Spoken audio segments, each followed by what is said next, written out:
Hey everyone, welcome back to the channel. So today I want to share an interesting case I came across just yesterday.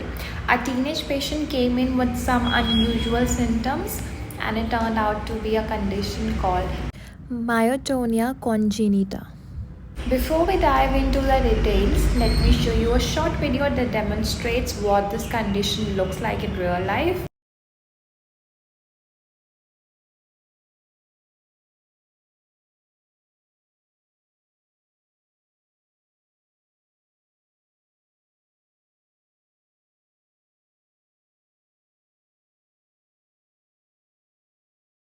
Alright, now that you have seen it, let's understand what's really happening here.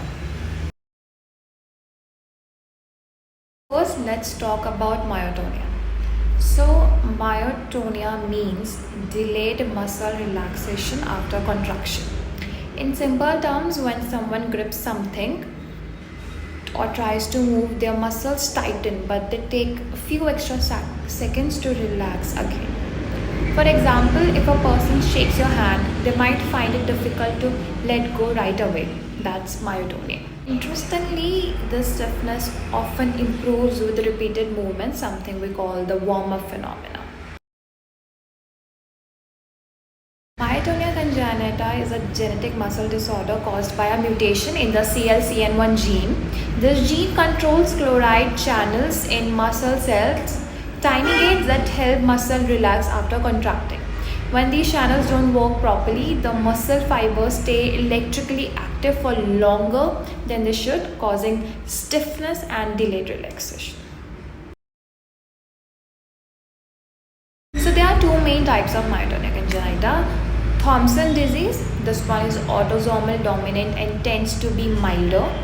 The second one is Becker disease. This one is autosomal recessive and usually more severe, sometimes with episodes of transit weakness.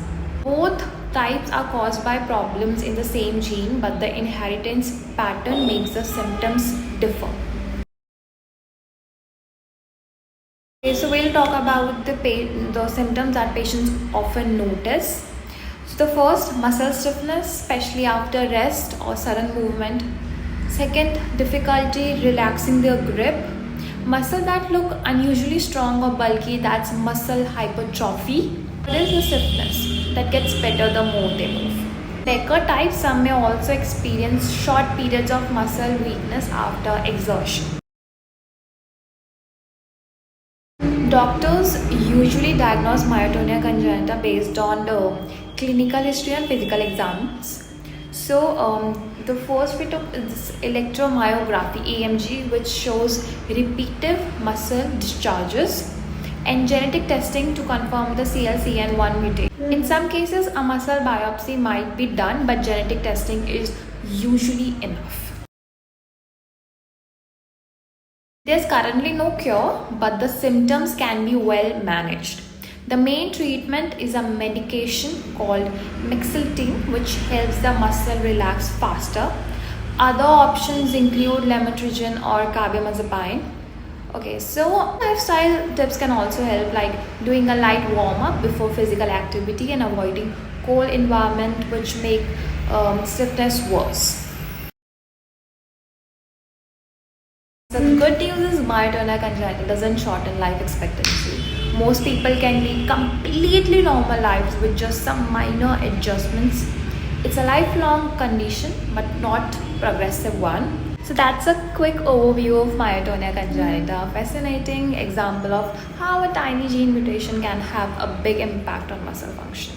If you found this video helpful, make sure to like, share and subscribe for more medical case discussion and interesting topics. Thanks for watching. I'll see you in the next one. Bye.